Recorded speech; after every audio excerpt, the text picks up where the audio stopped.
اچھا سر، یہ جو ہم کہتے ہیں عام طور پہ کہ ہم اہل سنت والجماعت سے تعلق رکھتے ہیں، تو اہل سنت والجماعت کے تحت بہت سارے ڈیفرنٹ رجحانات ہیں، مکاتب فکر ہیں، اور علاقائی جس کو آپ کہتے ہیں جمعیتیں بھی ہیں، مختلف مسالک بھی ہیں. تو کیا ایک بڑی کیٹیگرائزیشن میں اپنے آپ کو ہم رکھ سکتے ہیں کہ ہم سارے ہی وہ لوگ ہیں جو اللہ رسول کو مانتے ہیں، قیامت پہ ایمان رکھتے ہیں، کتابوں پر ہمارا ایمان ہے، سب چیزوں میں مشترک ہے، بعض چیزوں میں اختلاف ہے، لیکن سب ہم اہل سنت والجماعت کے امبریلا میں جمع ہیں؟ تو اس میں مسلمان ہی کیوں نہ کہا جائے؟ یعنی یہ تعبیر بھی اختیار کرنے کی کیا ضرورت ہے؟ یہ پہلے سمجھ لیجئے کہ یہ تعبیر کیوں وجود میں آئی. سیدنا علی رضی اللہ عنہ کے زمانے میں ان سے بغاوت کر کے ایک گروہ پیدا ہوا جس کو خوارج کہا جاتا ہے. اس کی تاریخ پر میں گفتگو کر چکا ہوں، لوگ چاہیں تو وہ سن سکتے ہیں. آسٹریلیا میں ایک تربیت گاہ ہوئی تھی جس پہ میں نے ان گروہوں کی تاریخ پر گفتگو کی تھی. تو خوارج پیدا ہو گئے. اب یہ خوارج دو باتیں تھیں جو بہت زور شور سے کہتے تھے.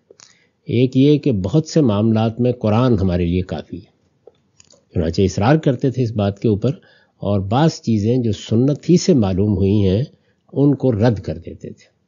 اور دوسرے یہ کہ بتدریج یہ انارکسٹ ہو گئے. یعنی ان کا نقطہ نظر یہ بن گیا کہ مسلمانوں کا کوئی نظم اجتماعی بنانے کی ضرورت نہیں ہے، بس مسلمانوں کے اندر مختلف گروہ ہیں، وہ اپنے طریقے پہ زندگی بسر کریں. حکومت قائم کرنا، سب کا ملنا، سب کا ایک جھنڈے تلے جمع ہونا، یہ کوئی ضروری بات نہیں ہے. اس کو عربی زبان میں الجماعت کہا جاتا ہے. ٹھیک، یعنی یہ کہ آپ ایک نظم میں آ جائیں. آپ کے علم میں ہوگا کہ جب سیدنا معاویہ رضی اللہ عنہ پر سب کا اتفاق ہو گیا اور انہوں نے اپنی حکومت قائم کر لی، تو اس سال کو عام الجماع کہا گیا. یعنی وہ گویا مسلمان سب کے سب ایک پلیٹ فارم پر آ گئے اور انہوں نے اپنے نظم اجتماعی کو ایک جگہ متحد کر لیا. ٹھیک.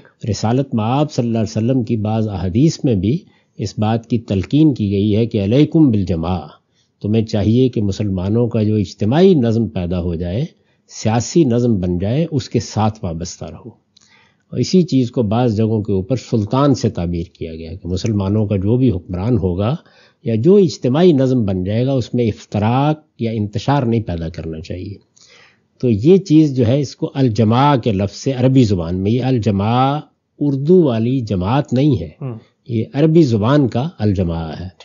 تو اب ظاہر ہے کہ یہ دو نقطہ نظر انہوں نے قائم کیے، یعنی ایک سنت کو ماننے سے انکار کرنا بعض معاملات میں، اور دوسرے مسلمانوں کے نظم اجتماعی کی ضرورت سے انکار کرنا. اچھا، میں نے اپنا ایک امیر بنا لیا، 10 نے ایک دوسرے کو امیر بنا لیا، اب یہ سب کے سب لوگ جو ہے اپنے اپنے طریقے کے اوپر زندگی بسر کر رہے ہیں.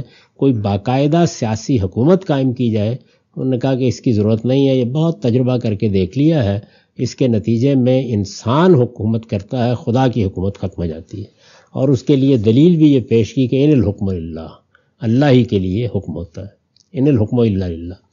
تو یہ دو چیزیں تھیں جن کے مقابل میں جو لوگ صحیح جگہ پر کھڑے تھے انہوں نے یہ کہا کہ نہیں، سنت بھی قرآن مجید کے ساتھ واجب الاطاعت ہے، اور بہت سے دین کا حصہ منتقلی سنت کے ذریعے سے ہوا ہے، اور مسلمانوں کا اجتماعی نظم بھی قائم رہنا چاہیے.